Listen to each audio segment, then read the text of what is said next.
네, 여러분 안녕하십니까.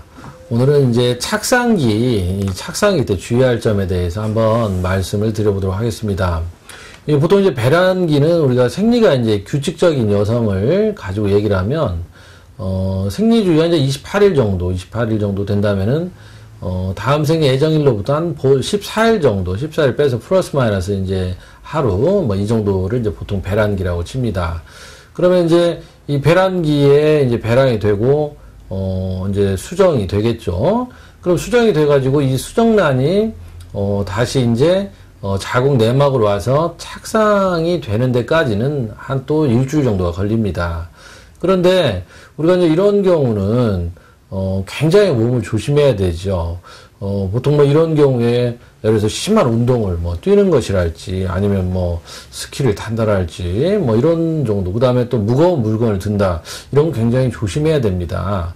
왜 그러냐면은, 우리가 그 굉장히 어떤 미세한 수정란이잖아요. 굉장히 아직 적습니다. 근데 이게 이 내막이라고 하는 조직에다가 결국 뿌리를 내려서 견고하게, 착상이 돼야 되는데, 그렇지 않은 경우는 이제 보통 우리가 착상혈이랄지 아니면은 또 유상, 그러니까 착상이 되지 못하고 이제 나중에 이제 이게 유상이 되고 나면은 뭐 초음파나 이런 것으로 확인이 안 되기 때문에 보통 뭐 또 화학적인 유상이다.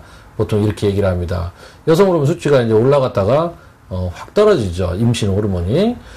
그렇기 때문에 이제 이런 경우에 또 유상이 되는 것이죠. 그래서 우리가 뭐 임신 초기에 태반이 완성되는 16주 까지는 굉장히 조심해야 됩니다.